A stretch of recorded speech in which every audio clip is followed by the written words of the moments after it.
Harry Potter and the Sorcerer's Stone by J.K. Rowling. Chapter 10, Halloween. Malfoy couldn't believe his eyes when he saw that Harry and Ron were still at Hogwarts the next day, looking tired but perfectly cheerful. Indeed, by the next morning, Harry and Ron thought that meeting with the three-headed dog had been an excellent adventure, and they were quite keen to have another one.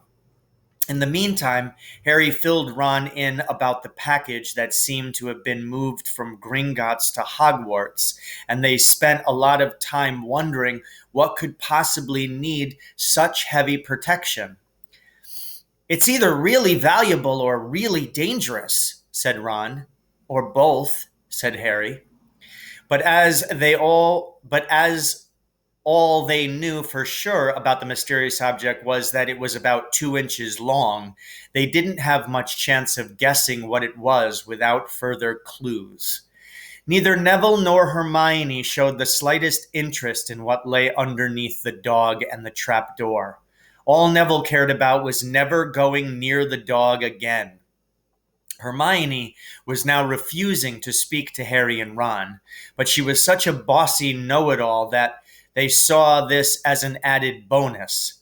All they really wanted now was a way of getting back at Malfoy, and to their great delight, just such a thing arrived in the mail about a week later.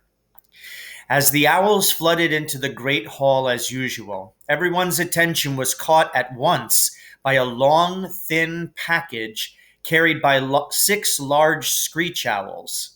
Harry was just as interested as everyone else to see what was in this large parcel, and was amazed when the owls soared down and dropped it right in front of him, knocking his bacon to the floor.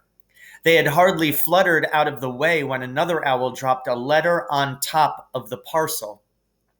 Harry ripped open the letter first, which was lucky because it said, "Do not open the parcel at the table.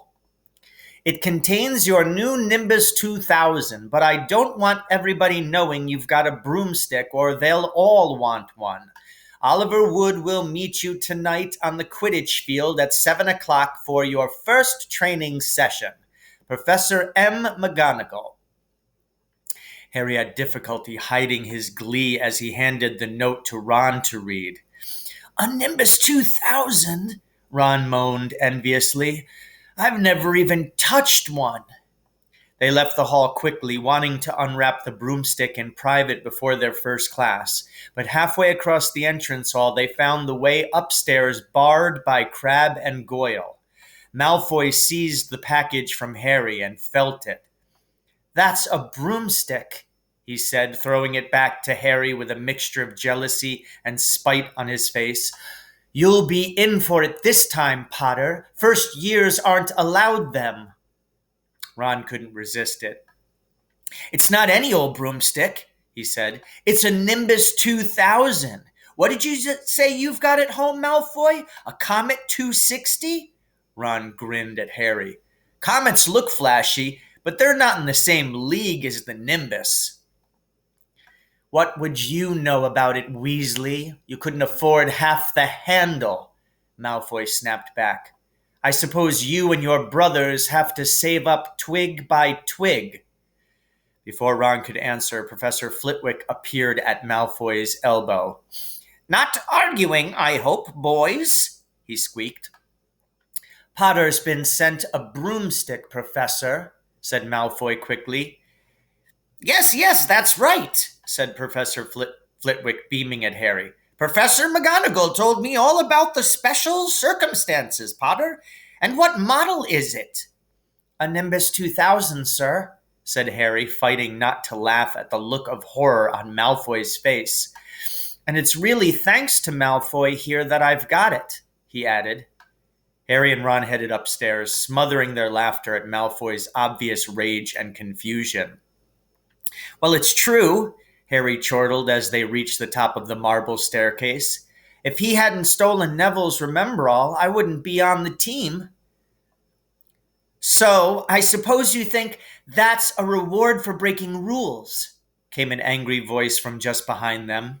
Hermione was stomping up the stairs, looking disapprovingly at the package in Harry's hand. I thought you weren't speaking to us, said Harry.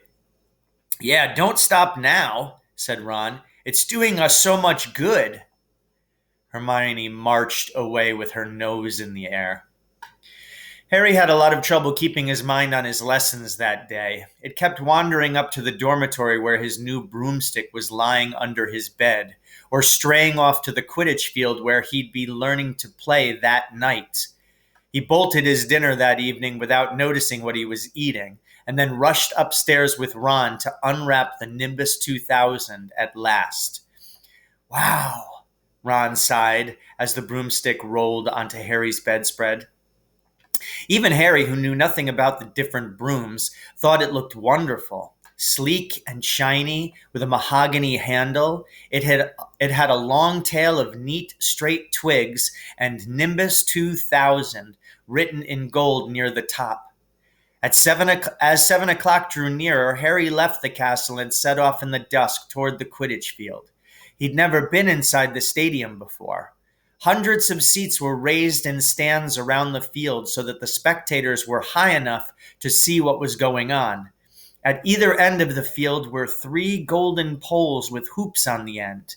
They reminded Harry of the little plastic sticks Muggle children blew bubbles through, except that they were 50 feet high. Too eager to fly again to wait for Wood, Harry mounted his broomstick and kicked off from the ground. What a feeling! He swooped in and out of the goalposts and then sped up and down the field. The Nimbus 2000 turned wherever he wanted at his lightest touch. Hey, Potter, come down! Oliver Wood had arrived. He was carrying a large wooden crate under his arm. Harry landed next to him. Very nice, said Wood, his eyes glinting. I see what McGonagall meant. You really are a natural. I'm just going to teach you the rules this evening. Then you'll be joining team practice 3 times a week. He opened the crate. Inside were 4 different-sized balls. Right, said Wood. Now, Quidditch is easy enough to understand, even if it's not too easy to play. There are 7 players on each side. 3 of them are called chasers. 3 chasers, Harry repeated as Wood took out a bright red ball about the size of a soccer ball. This ball's called the quaffle, said Wood. The chasers throw the quaffle to each other and try to get it through one of the hoops to score a goal. 10 points every time the quaffle goes through one of the hoops. Follow me? The chasers throw the quaffle and put it through the hoops to score, Harry recited. So that's sort of like basketball on broomsticks with 6 hoops, isn't it? What's basketball? Said Wood curiously. Never mind, said Harry quickly. Now, there's another player on each side who's called the keeper. I'm keeper for Gryffindor. I have to fly around our hoops and stop the other team from scoring. 3 chasers, 1 keeper, said Harry, who was determined to remember it all. And they play with the quaffle. Okay, got that. So what are they for? What are they for? He pointed at the 3 balls left inside the box. I'll show you now, said Wood. Take this. He handed Harry a small club, a bit like a short baseball bat. I'm going to show you what the bludgers do, Wood said. These 2 are the bludgers. He showed Harry 2 identical balls, jet black and slightly smaller than the red quaffle. Harry noticed that they seemed to be straining to escape the straps holding them inside the box. Stand back, Wood warned Harry. He bent down and freed one of the bludgers. At once, the black ball rose high in the air and then pelted straight at Harry's face. Harry swung at it with the bat to stop it from breaking his nose and sent it zigzagging away into the air. It zoomed around their heads and then shot at Wood, who dived on top of it and managed to pin it to the ground. See? Wood panted, forcing the struggling bludger back into the crate and strapping it down safely. The bludgers rocket around, trying to knock players off their brooms. That's why you have 2 beaters on each team. The Weasley twins are ours. It's their job to protect their side from the bludgers and try to knock them toward the other team. So, think you've got all that? Three chasers try to score with the quaffle. The keeper guards the goalposts. The beaters keep the bludgers away from their team. Harry reeled off. Very good, said Wood. Have the bludgers ever killed anyone? Harry asked, hoping he sounded offhand. Never at Hogwarts. We've only had a couple of broken jaws, but nothing worse than that. Now, the last member of the team is the Seeker. That's you. And you don't have to worry about the quaffle or the bludgers. Unless they crack my head open. Don't worry, the Weasleys are more than a match for the bludgers. I mean, they're like a pair of human bludgers themselves. Wood reached into the crate and took out the fourth and last ball. Compared with the quaffle and the bludgers, it was tiny, about the size of a large walnut. It was bright gold and had little fluttering silver wings. This, said Wood, is the golden snitch, and it's the most important ball of the lot. It's very hard to catch because it's so fast and difficult to see. It's the Seeker's job to catch it. You've got to weave in and out of the chasers, beaters, bludgers, and quaffle to get it before the other team's Seeker. Because whichever Seeker catches the snitch wins his team an extra 150 points. So they nearly always win. That's why Seekers get fouled so much. A game of Quidditch only ends when the snitch is caught. So it can go on for ages. I think the record is 3 months. They had to keep bringing on substitutes so the players could get some sleep. Well, that's it. Any questions? Harry shook his head. He understood what he had to do all right. It was doing it that was going to be a problem. We won't practice with the snitch yet, said Wood, carefully shutting it back inside the crate. It's too dark. We might lose it. Let's try you out with a few of these. He pulled a bag of ordinary golf balls out of his pocket, and a few minutes later, he and Harry were up in the air, Wood throwing the golf balls as hard as he could in every direction for Harry to catch. Harry didn't miss a single one, and Wood was delighted. After half an hour, night had really fallen, and they couldn't carry on. That Quidditch cup'll have our name on it this year's, said Wood, happily as they trudged back up to the castle. I wouldn't be surprised if you turn out better than Charlie Weasley, and he could have played for England if he hadn't gone off chasing dragons.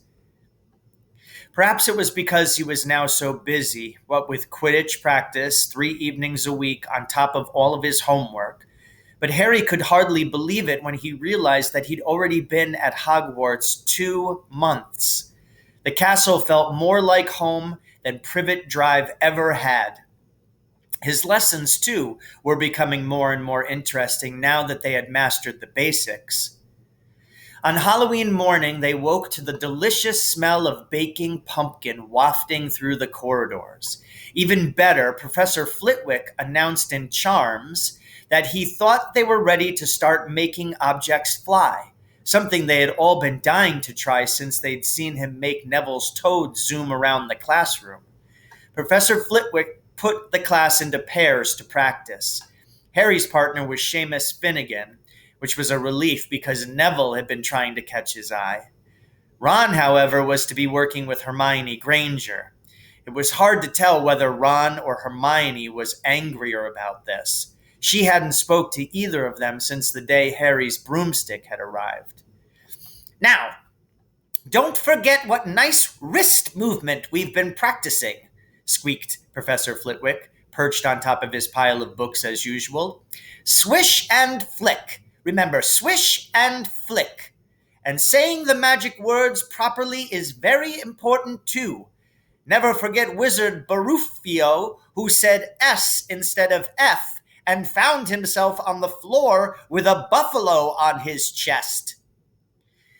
It was very difficult. Harry and Seamus swished and flicked, but the feather they were supposed to be sending skyward just lay on the desktop. Seamus got so impatient that he prodded it with his wand and set fire to it. Harry had to put it out with his hat. Ron at the next table wasn't having much more luck. Wingardium Leviosa, he shouted, waving his long arms like a windmill. You're saying it wrong, Harry heard Hermione snap. It's Wingardium Leviosa. Make the gar nice and long. You do it then if you're so clever, Ron snarled. Hermione rolled up the sleeves of her gown, flicked her wand, and said, Wingardium Leviosa. Their feather rose off the desk and hovered about 4 feet above their heads. Oh, well done, cried Professor Flitwick, clapping. Everyone see here, Miss Granger's done it.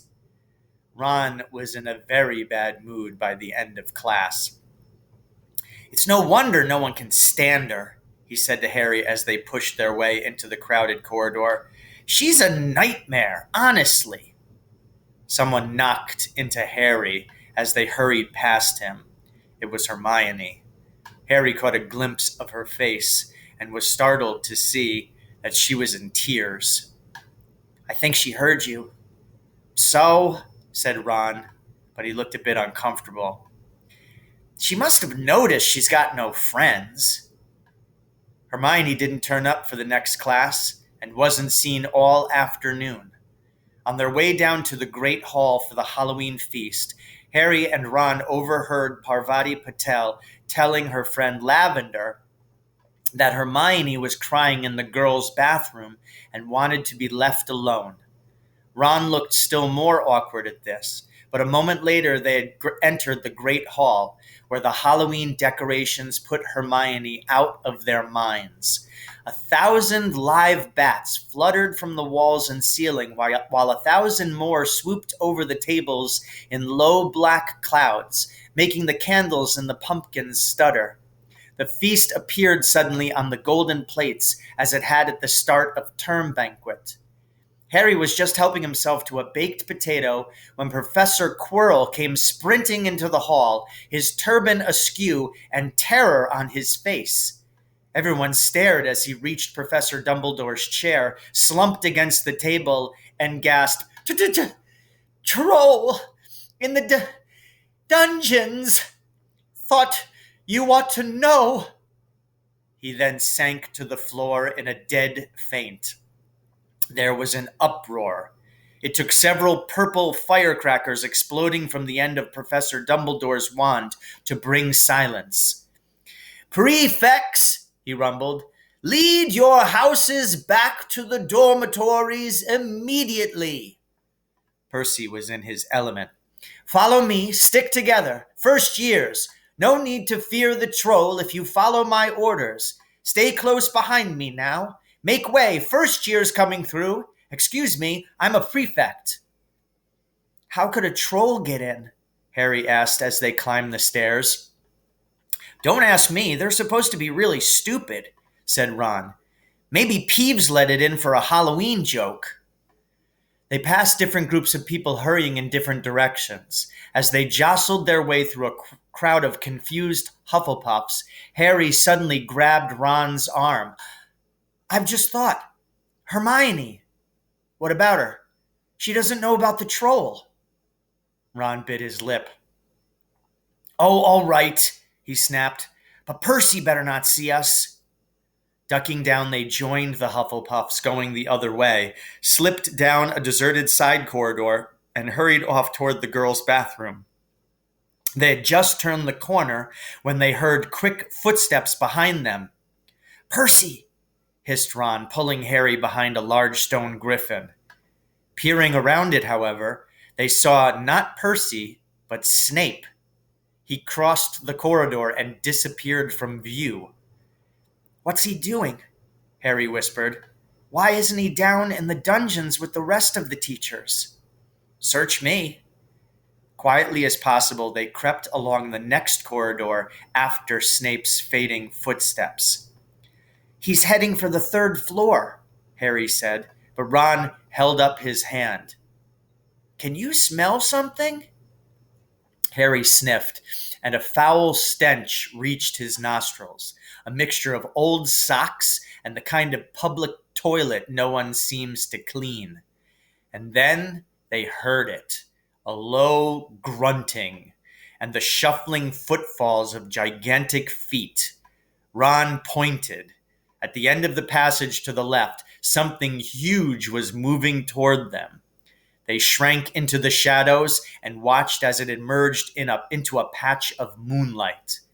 It was a horrible sight, 12 feet tall. Its skin was a dull granite gray, its great lumpy body like a boulder with its small bald head perched on the top like a coconut. It had short legs thick as tree trunks with flat, horny feet. The smell coming from it was incredible. It was holding a huge wooden club which dragged along the floor because its arms were so long.